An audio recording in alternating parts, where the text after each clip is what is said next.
Tuesday. Enjoy 3-day weekends. Anybody want to share some stories? Adventures of their 3-day weekend? Too embarrassing. I forgot it was a bank holiday until I came in. I heard a lot of people forgot that and tried to get into buildings they couldn't get into or to see people they couldn't see. Yeah. I used to do that when I first came here. Or buy food. A little reminder, I hope you guys already know this, but just as a reminder, on the 28th of June will be our first College of Science conference event. And hopefully you all got invitations to that. And I really hope that you all participate in that amazing historic event. Should be fun. Was that the 28th? 28th of June, which is the last Thursday of June. It's going to be fun. And yeah, it'll be fun, and everybody hopefully is going to give a presentation, and you can make fun of each other while you're giving talks and see how amazing they are. So first year students are required actually to present either a poster or some research. First year students are expected to to create a poster, do a poster. And then for everybody else, it's optional, but we hope that second years and third years are going to participate. It's not going to be optional for my students. We're gonna have somebody there. But yes, so it's gonna be fun. It's gonna be fun. Waterfront Museum, free food all day, and a dinner. Free dinner included as well. What happens if we don't really have anything new to present? Because a lot of stuff in January is sort of still coding stuff. It doesn't mean anything at the moment. So, but I still be forced to present, or should I just come along and just be a part of the day without presenting? You tell us your work in progress, what it is you've done so far, and what your future plans are. That's all. And you might think, oh, like that's difficult. However, that hopefully will also be very inspiring for you. Like, oh, I have to say my work in progress on the 28th of June. I should have some progress to show then, and like inspire you to get something done by the 28th of June. That's partially the idea, because every year some students raise their hand and say, I haven't done anything. And then it's like, okay, well the idea is make sure you have something done by that date, to give you a little push. And yeah, it's a sign too. It's a sign, like imagine you started October 1st last year and you still have nothing to show. That's a sign, like a wake-up call, like time is passing quickly, time to like really get down to business. Yeah. Any other questions about that amazing historic event? Has anybody tried to write a paper yet? Has anybody started writing their first scientific paper? No one else, just Elif? I've done a paper, but not on what I'm doing now. Okay. So you wrote a scientific paper already? In my master's, yeah. And you tried to submit it as a submitted to conference. Okay, good. So you've been through the process once. Yes. That's good. That's good. Did you understand it, the process? Like, do you feel like, okay, now I know how to do it, next time I write a paper, I'll know what to do, and... I mean, they had a non-standard review process because they want their proceedings to be treated as a journal, and so they followed on the journal procedure, so it wasn't exactly the normal thing.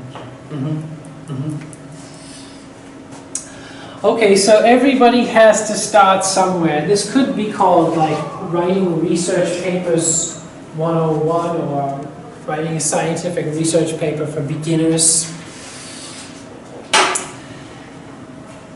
This is sort of intended as a guide for starting your first scientific research paper. I think typically what happens is you're working with a supervisor and it's time to start, and your supervisor just says, go start, and you think to yourself, well, how do I do that? How do I write a paper? And then the typical response is, just read other research papers and look at what they do and use that as your basis, your starting point basis. Right? That is really difficult. It's really difficult, especially for a beginner, to just look at another research paper and then figure out how it works based on just examples. It's very difficult. So this is an alternative. It's like how to start. This is a starting point on a clean slate, so to speak, assumes no prior knowledge really of the writing process. And we try to go really give very, very specific guidelines on the different sections, what the different sections of a research paper are, and how what content goes in those different sections actually. So it's really something that you hopefully can like pick up, so to speak, and use. This lecture, by the way, is based on a paper called How to Write a Visualization Research Paper, which is also published in a journal. But that is for computer scientists. So what we're talking about today is a generalization. It's like another level of abstraction away from computer science. But actually the overlap is very heavy. So if you wanted to see this presentation in written form, you can download that and have a look. And I would recommend it actually. So give a man, everybody seen this? Give a man a fish, you have fed him for today, teach a man to fish and you fed him for a lifetime. Everybody knows that quote. I just assume everybody knows that. You don't actually know. So this lecture is meant to serve as a starting point. Where do I start is the most obvious question. Right? And actually, most people don't have a starting point when they start to write research papers. Their starting point is look at the other research papers and just figure it out. That's the default starting point. So this is actually a special occasion. You're getting a starting point, which most people don't get, actually. It's unusual. This is an unusual event, actually. You don't know it, but you should try to believe me. And we're going to go over a lot of topics. So one of the things we learn when you do this is it's difficult. So writing papers is very difficult. Right?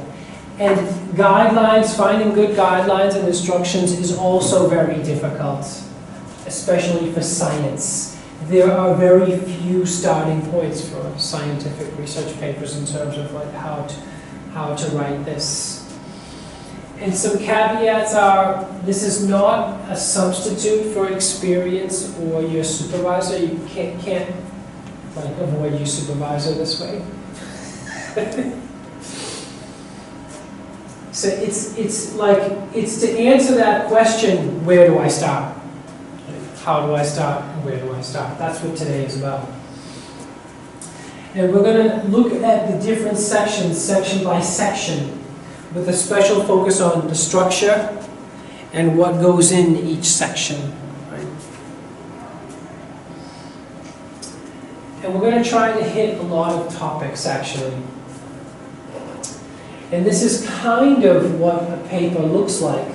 This is kind of, the organization of this lecture reflects the organization of a paper. So we go from the start to the finish in serialized order. So there's an abstract section everybody knows about. There's an introductory section that everybody knows about. There's a related work section. I think you guys have read research papers, so you're familiar with these. There's a method section, which is sort of occupies the most space. This is something that's optional. That's an aspect that's optional. This is also something that's optional. This is more for the non-theoreticians, so to speak, the applied science research papers. There's a results section in every paper, right? Every scientific research paper. There's something very important called the red thread. Has anybody ever heard of the red thread before? Not yet. If we have time, we're going to talk about application papers. It's a lot of material to cover, actually, so we might not get through everything in as much detail as we would like to. And then there are some, these are like the concluding sections, the end sections of a research paper. And if you have any questions, by the way, or comments, feel free to interrupt at any time. Interrupt. But if I go through some things fast, it's because I'm trying to cover a lot of content, that's all.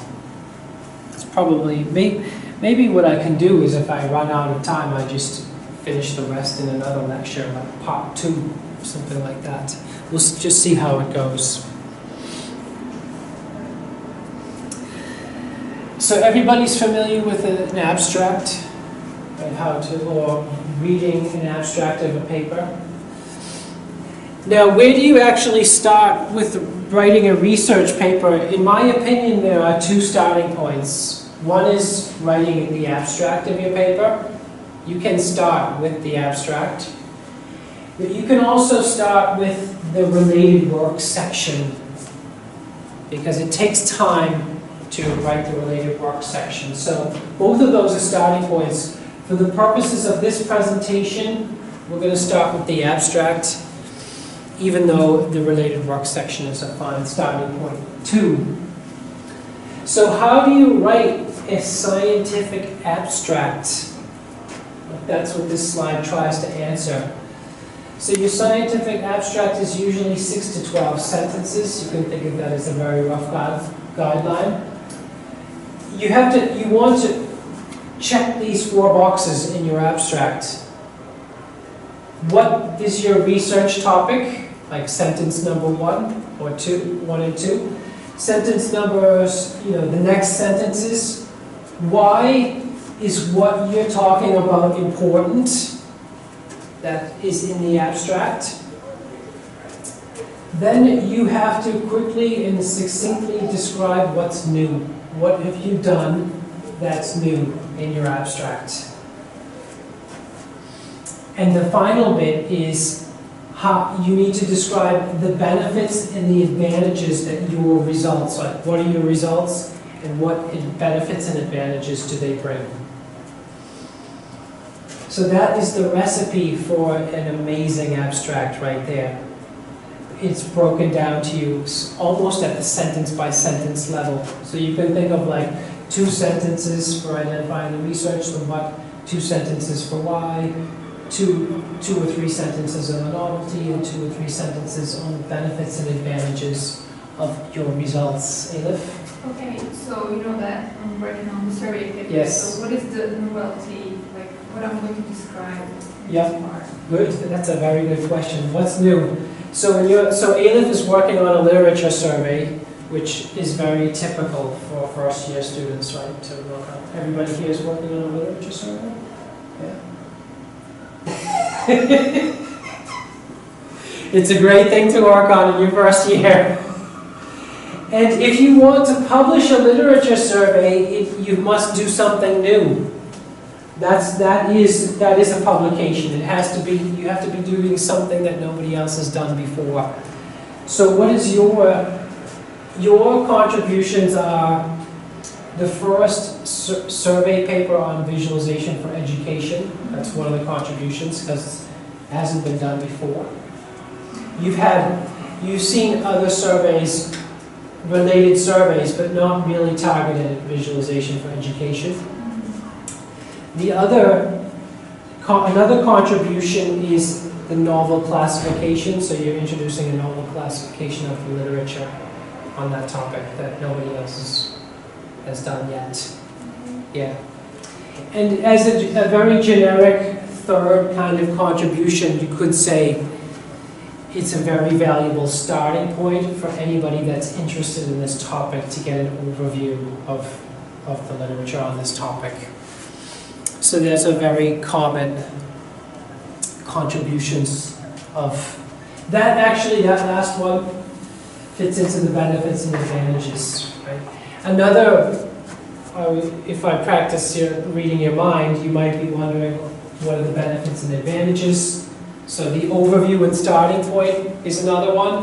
But your classification is also going to reveal mature areas and unsolved problems. So that's another benefit and contribution. And you're cheating, actually.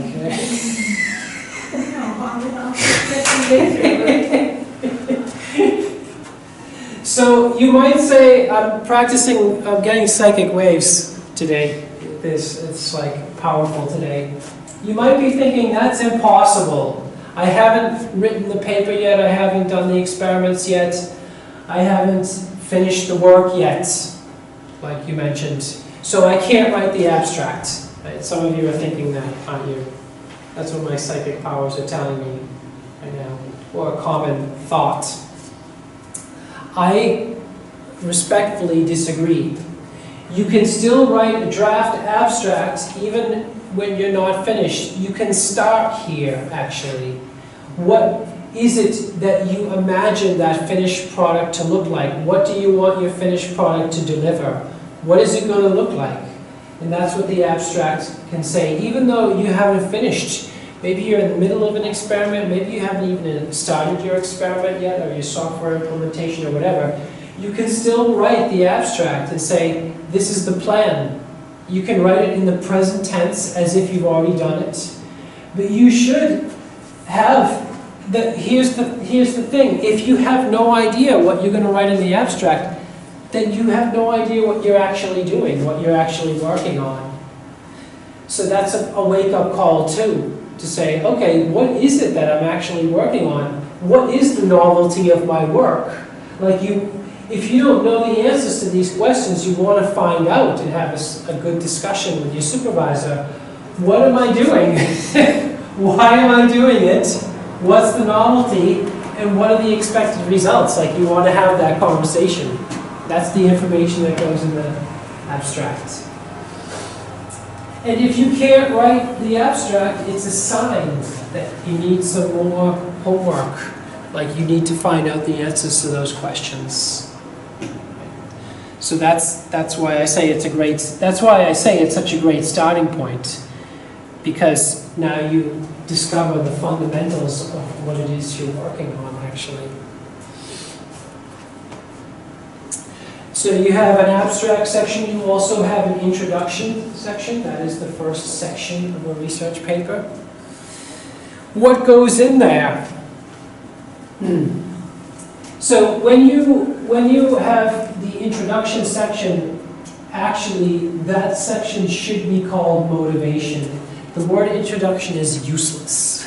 It's just a historical artifact. That section should be called motivation. And in fact, when we write papers, I try to use the phrase introduction and motivation explicitly. As a reminder, this is about motivation, this introductory section. So you want to tick these boxes. What is this research topic good for? What good does it bring to the world? What benefits does it bring? Why is it important? That's the next box you want to tick. Your introduction has to answer, why is what I'm doing important? Or what we are doing important? After these two, you have a hypothesis, or it's also known as an idea. So you have what, why, and then your hypothesis. So this is the motivation. Because if you just start with a hypothesis, it will be like, well, you forgot to tell me why you have this hypothesis or where this idea came from.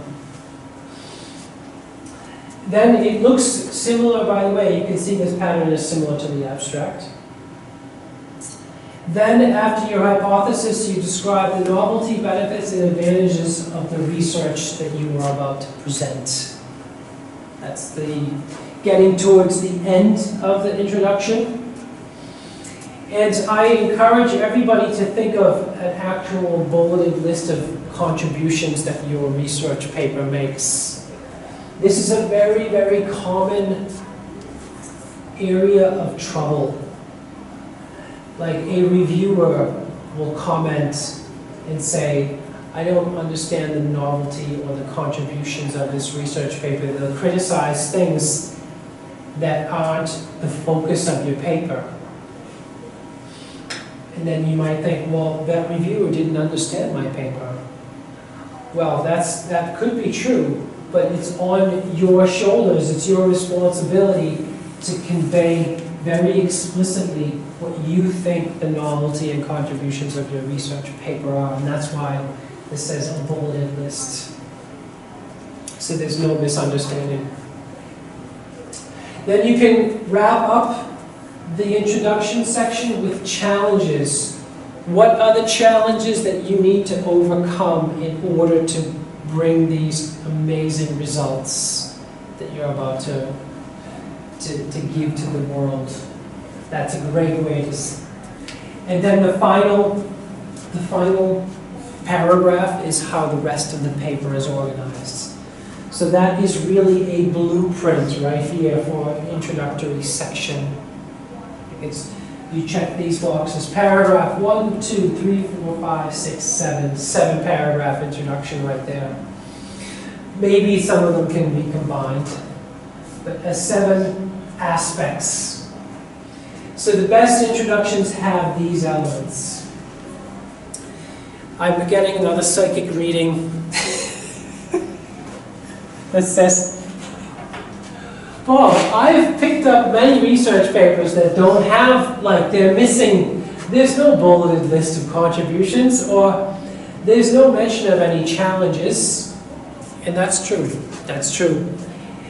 But the best introductions have these elements. The best ones have all of these elements. Some introductions every introduction will have a different quality. Some will be the best quality, and some will be the worst quality. And the fewer of these aspects that they address in the introduction, the lower the quality. So you have a full range of different quality levels. Sometimes things will be omitted, like these two, to save space. Some aspects might be, and not everybody uses a bulleted list. They might just write a sentence, because bulleted lists take up more space too. So there are sometimes compromises for space.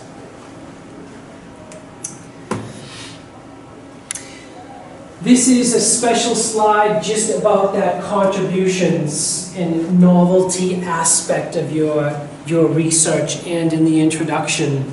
It's just to try to have some very concrete examples, so it's really obvious what we're talking about here. So each contribution is identified explicitly in a bulleted list. Here are some aspects that you can think about and how your work is novel. Does what you present describe a novel hypothesis or a novel insight of some sort? For example, have you found a new pattern? Have you discovered a new behavior? Can you generate images that are new, that nobody has ever seen before? You're onto something very good. If you have new patterns or new behaviors or new images or new understanding, you're onto something very good, very on the road to publishing. Does your work present any new findings that were not previously published? And that's, by the way, that's one reason the related work section is also a good starting point for writing, because you want to make sure that what you're doing is new and not previously published. Does what you're doing result in a faster or more accurate result? That's especially for the physicists. Physicists spend, you guys are from physics, right? You guys, the physicists spend a lot of time improving accuracy, like making experiments more accurate. That's what experimental physicists do, a lot of that. Have you made a process quicker? Did you make something faster so the results can be reproduced more quickly than predecessors? Is your approach, does it provide new insight, or does it cost less than previous approaches? That's also very common. Very common. Very common is, does your work take advantage of the latest equipment or hardware developments? So some new piece of hardware comes out, a sensing device that's very cheap, for example, or suddenly, instead of weighing 2 kilograms, it weighs 2 grams. People buy it and they can do new things, conduct new experiments that they couldn't conduct previously. So do you use new computing hardware, some new experimental equipment, some new technology applied in a new way? That's a very common contribution in a research paper. And what does the reader potentially gain from this research paper? So a lot of papers just use new technology, equipment, and hardware, because the new technology is always improving, right? Microchips are always getting smaller and faster. Computing power is always increasing. Equipment is always becoming more precise and less expensive. So the hardware.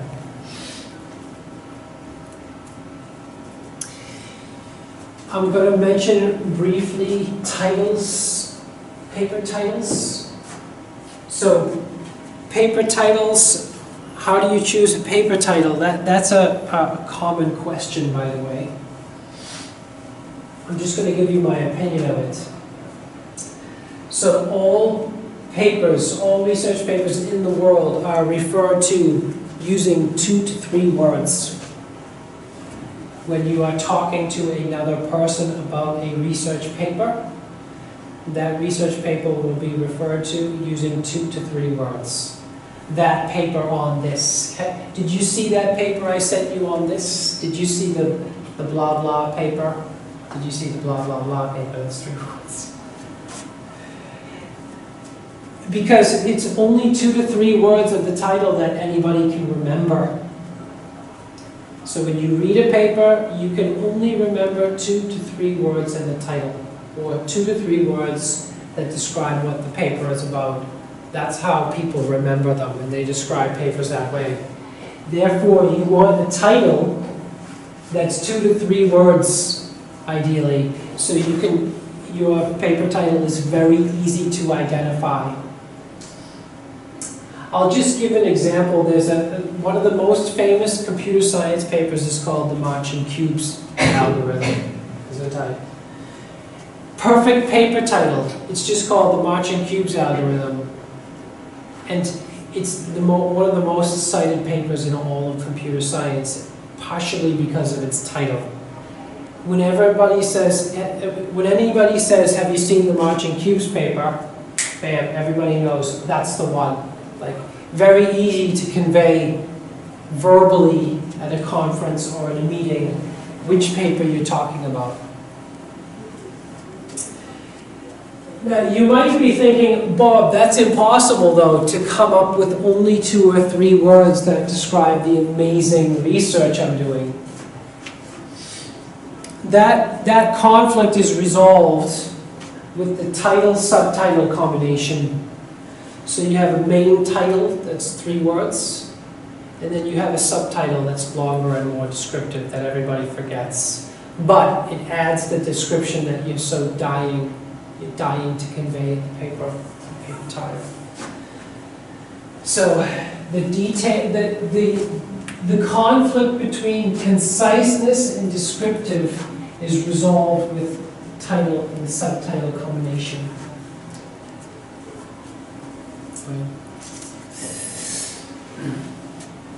Did that make sense to everybody? Hopefully.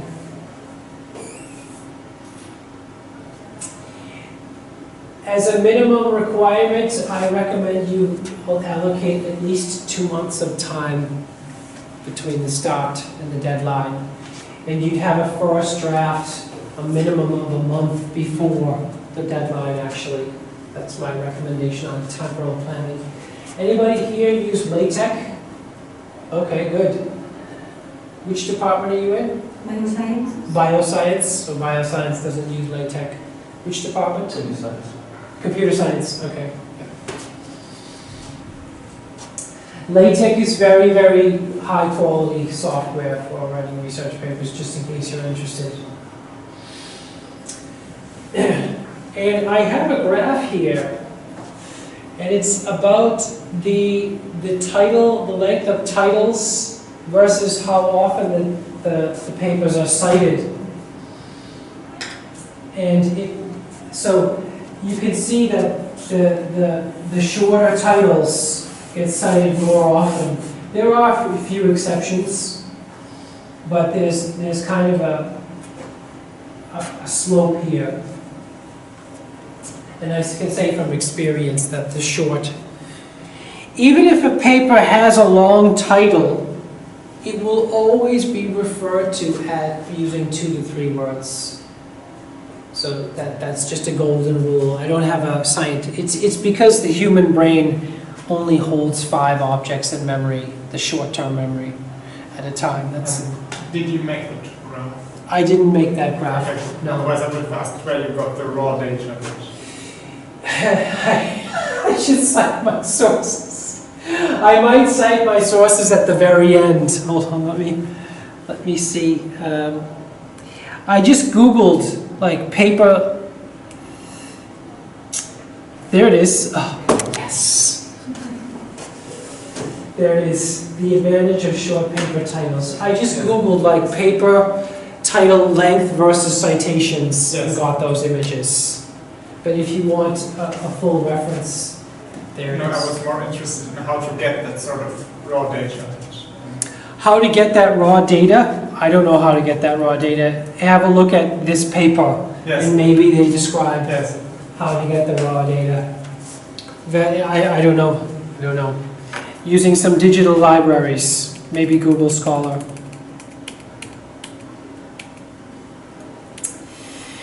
There is a related work section for all good research papers. This is what makes a research paper a research paper. If you don't have a related work section, then you don't have a research paper, because that's what research is. It's finding out all the related papers on a topic and what has been done on a previous topic. Choosing the scope of your related work is difficult, generally speaking. What goes in the related work and what does not go into the related work. For this, a detailed discussion of this topic, I'm going to refer back to the survey lecture. So the last time I gave a lecture, it was on how to conduct scientific literature surveys. And there I talk about scope for a long time, like 20 minutes or something. I'm going to refer you back to that lecture. It is on YouTube. The recorded lecture is on YouTube if you want to have a look at it. In the College of Science Doctoral Training Center seminar series playlist. There's a playlist with all the seminars on it. You describe each paper in your related work section in 2 to 3 sentences, and you compare the previous work with your own work.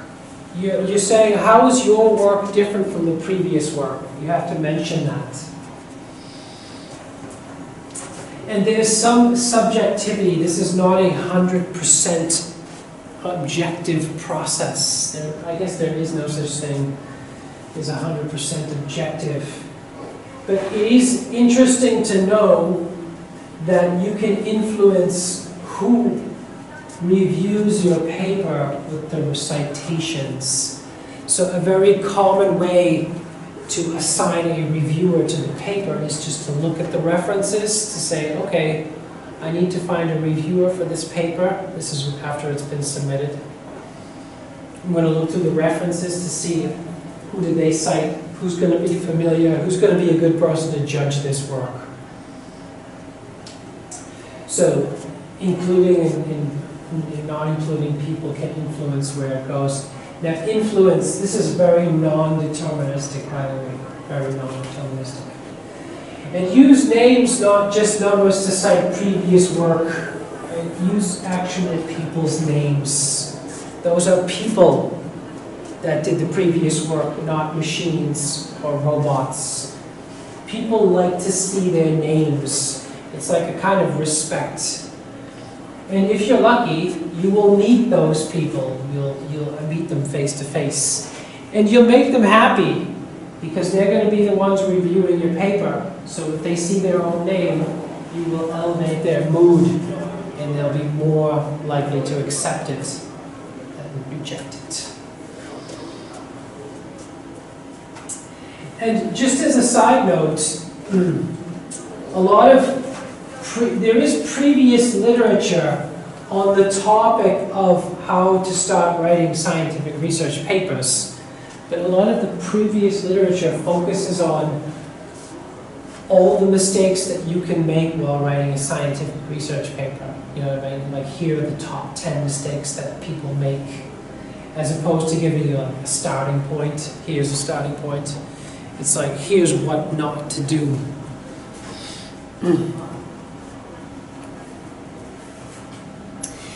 This one, I'm not going to talk about too much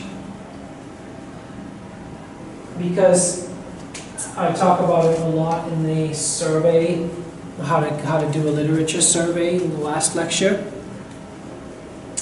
But a very basic literature search consists of browsing the last 10 years of the most important 2 to 3 journals and conference proceedings in your field of study. So you talk to your supervisor and you say, can you tell me the 2 most important journals and 2 most important conferences in our field that we are working in? Write them down. And when you're doing your related work section, you search the past 10 years of those journals and those conferences for the most important papers related to your work. And then, when you've had those, when you've done that search, you can find the other pieces of related work from there. That's like the base of your tree. And you can find all the branches from there. Using the references section in Google Scholar to put in the paper title, and into Google Scholar, and then click on the Cited By button to find out who cites that paper. And don't forget to look for survey papers that happen to include that topic you're working on. Those are very, very valuable. Right? There might be a survey paper that actually covers that topic you're looking at. A very, very valuable survey paper. Have a look at the number of research papers that you are collecting on a given topic. If you're collecting too many papers, maybe you find 800 papers related to your topic. That's a signal. The signal could be that your scope is too big for your related work section, and you need to narrow it. But it also could be a signal that you're choosing a topic in which there is a lot of previous work. In other words, you have to be very careful about what your contribution is going to be, because you have to be able to do something novel. So if 1,000 people have already attempted what you're trying to do, the chances of you doing something new goes down if 1,000 people have already tried to do it. The more previous attempts there are, the lower your chances of succeeding, because you have to beat You have to do something that 1,000 people before you didn't do. And the ideal, in a really good case, there's zero, like you're doing something where 0 people have tried before. So you don't have like this kind of competition in some ways. But that's very rare, that you have an idea that's so novel that nobody's looked at it before.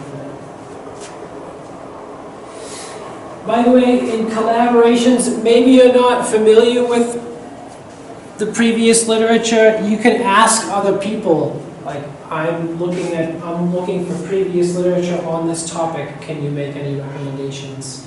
You can just ask people what their recommendations are.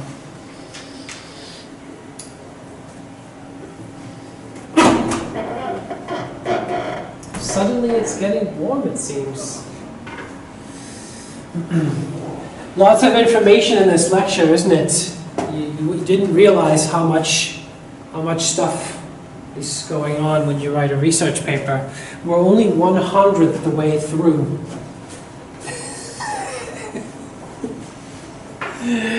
But yeah, there's a lot of information here, a lot.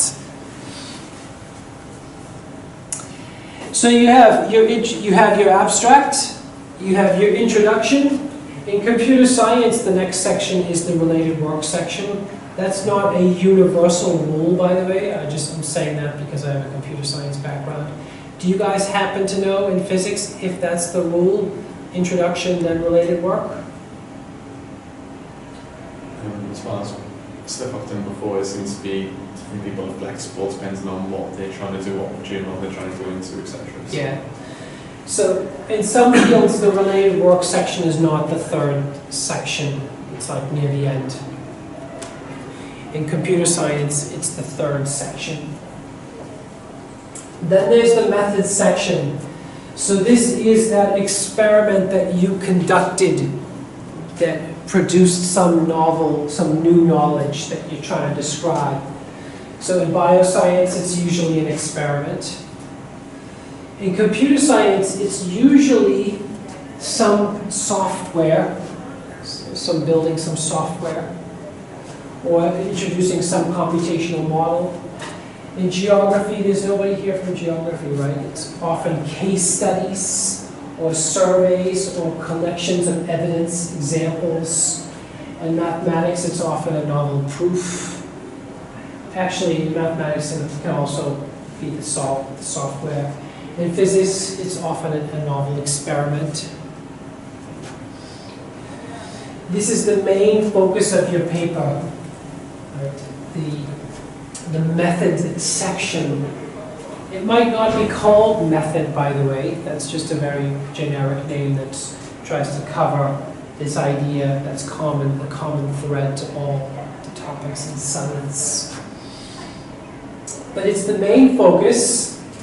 And what is its purpose? Its purpose is to present the idealized model or process by which your method works. So you've done something, and you're trying to present what you have done to somebody else. And this is the ideal description, the ideal model or process by which your method works. What does that mean? It means that someone can take your description and reproduce the results. So somebody can pick up your paper. You've written it here in Swansea. Somebody in Australia can pick it up and reproduce the results. That's the theory. That's what's supposed to happen in science. This is how the truth spreads. And this is what separates bad science or false science from good science. Reproducibility. If somebody can publish false results, right, and they're false partially because they can't be reproduced by anybody else. It's a mystery how this person arrived at these results. Right? But if they're reproducible, then the truth spreads and the impact spreads. So it is a detailed description of how to produce your findings. You have some findings that you talked about in your bulleted list of contributions. How do you produce your findings? Right? And it contains enough detail that the results can be reproduced. So there's a balancing act between the level of detail and the amount of space and time you have to actually write it down. You can't write down every single detail. You have to write down enough detail that it can be reproduced. So there's a balancing act there. Like that's going to be on a case-by-case basis. And by the way, the best method sections start with an overview section of the method. So the method section starts with an overview. This is what a method section typically looks like. This is a diagram that you have a diagram that describes the process you went through. A good method section has a diagram that says, this is what step 1 looks like, this is what step 2 looks like, this is what step 3 looks like. Here's the result of step 1 and the output and the input to step 2.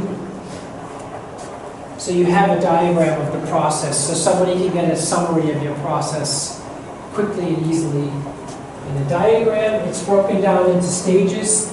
This diagram happens to have like an iterative style to it. Like it's going in circles, but there's a branch here, and so on. So the method section starts with the method overview subsection, which just gives a brief introduction to what it looks like. It contains an overview diagram, image, or an illustration. And the overview diagram depicts the ideal conceptual model. Like here is what's supposed to happen, when it's supposed to happen, right? What is supposed to happen and when it's supposed to happen. It doesn't have all of the how detail. So this is like what's supposed to happen and when it's supposed to happen, in what order it's supposed to happen, different stages. And then your method section follows a divide and conquer approach. So your method section is divided up into subsections, and each subsection is dedicated to each stage of your diagram. So you have a diagram of the process with the sub-stages, and then each subsection of your method addresses a stage or a sub-process in your overall method. Does that make sense? So that's called divide and conquer. Okay. So the best method sections start with an overview such that the reader does not get lost. If you just jump into stage 1 without the overview first, it's easy for the reader to get lost. And yes, a lot of research papers do this. There's no overview, and then you start reading, and it's easy to get very lost because there's no overview.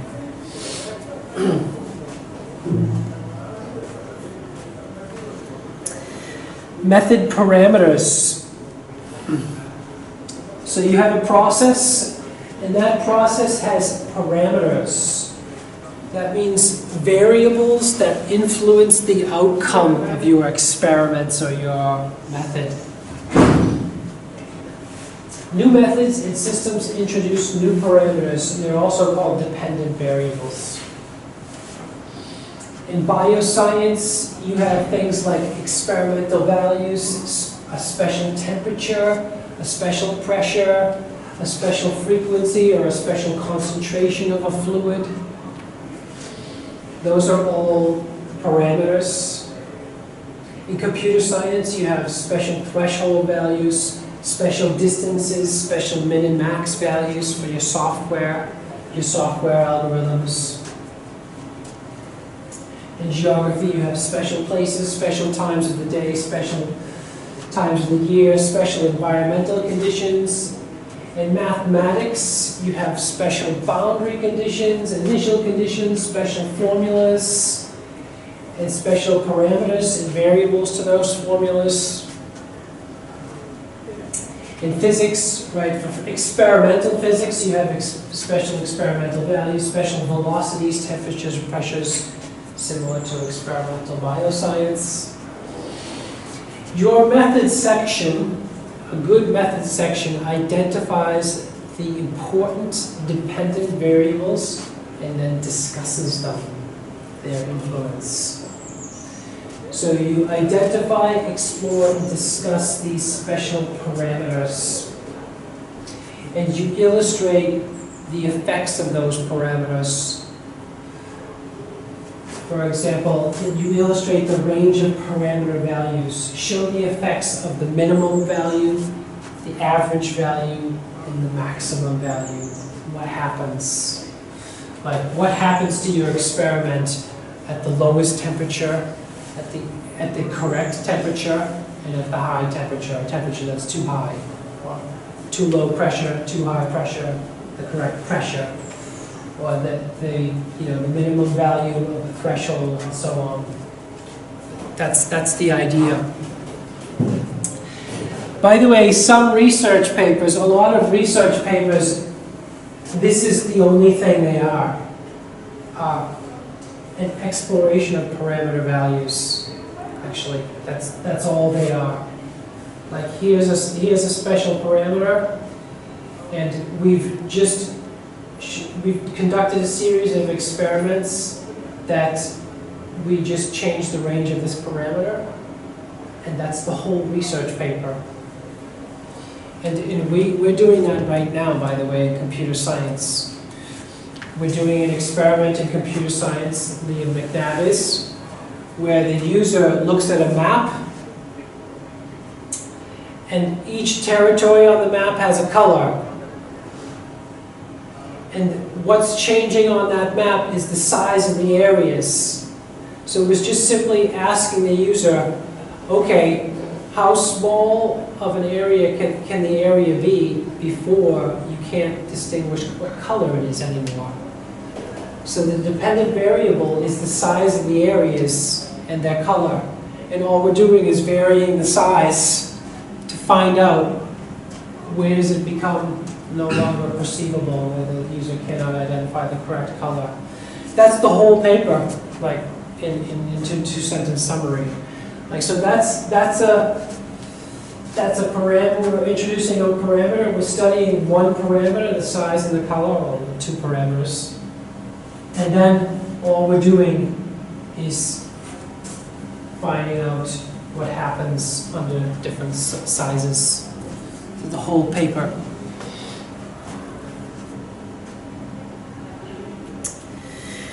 Okay, figures and images. How are we doing with time, by the way? Am I out of time already? Yes, I am. That's good. Figures and images. So figures and captions are self-contained. Anybody know what that means already?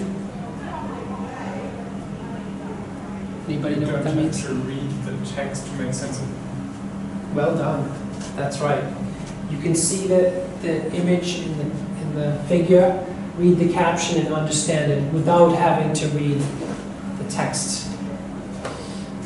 Because that's usually what happens when you submit a research paper. The reviewer downloads it and they just skim it. They just look at the images and they already formulate an opinion of whether or not they like it based on the images and the captions. So if you have good images and good captions, you already, you might already have the accept box ticked. You already have, the reviewer will already have formed an opinion. Like, I like this paper, I hope I can accept it. Or I really don't like these images, I'm going to look for ways to reject this paper. So readers and reviewers, by the way, you do this too. Everybody does this. You start off with the figures. Like with the book, you look at, what does the cover look like? If the cover looks interesting, and you look further, and so on. Same with like the newspaper and magazines. You look at the figures, the pictures, and the images first. You make a pass, and then if you like those pictures and images, then you look at more detail. Right? So it's just natural human behavior. Images that show a new pattern, behavior, or observation are very, very good. I should have put this in boldface font and put very, very good. So if you can put a new image in your research paper, that is great news. That is really great news. That's good. Do that. Do this. Images that illustrate the parameter space that we were just talking about in the last slide are very, very good. Here's what happens when I have my minimum temperature. This is what it looks like. This is what it looks like when I have my perfect temperature. This is what it looks like when the temperature is too high, and you have images and a nice caption like too low temperature, perfect temperature, too high temperature, or whatever your special parameter is. That's what you want. Pedagogic figures are good. That means figures that explain what you're doing in a helpful way. Just like we saw 2 slides ago, the method overview diagram, that's a pedagogic image that's explaining what you do and how you did it. That's very good. And I just put a random note here, like if you're looking for free software for drawing diagrams, those are 2 free programs. What do you guys usually use to draw your figures and diagrams? Okay, yep. So usually I'm starting with MATLAB. MATLAB, yes. Something pretty. Yeah. Those are very good, but in sometimes you just want to draw by hand a diagram or a figure, right? Sometimes. I think there's one that does specific things for laser physics. So I think it's like you can drag and drop stuff from loads of different options, and it'll just make the figure for you. I think there is a website for it. So, yeah. Okay, so I have enhancements, extensions, performance, and results, the red thread, application papers. It's kind of too much to cover. Anybody have an opinion on what we should do now? Should I just save this like for part 2 or something? Excuse me?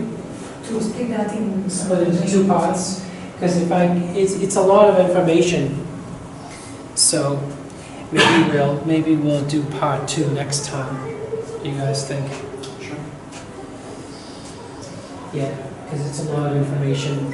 You guys didn't know you were going to get so much information today. You just thought, oh, this is going to be so simple and easy. But there's a lot to think about. So we'll stop here. And I just mention it again. You can look at this and you'll be able to see in here like all the things we were talking about. It's for computer scientists, but this lecture is really based on that paper, and you can download this from my webpage. It really goes through, like the introduction is really how to write an introduction, and the related work section is how to write a related work section, and how to write the method section. So it's really, I think it's a helpful, like written document to help with that, and it's free.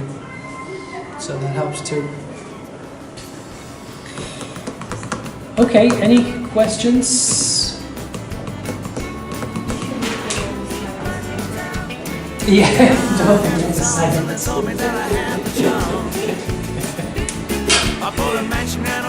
Okay, then you're all free, except for Elif, who's never free. I had to twist and I had to shout. Well, I've been beaten with not being hard, being flat, sack, smacked, retired. Yep.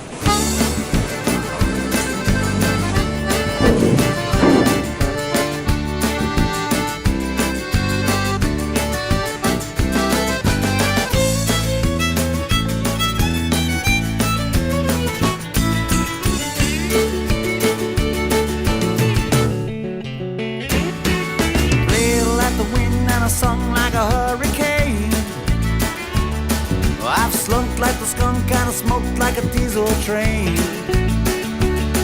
I'm a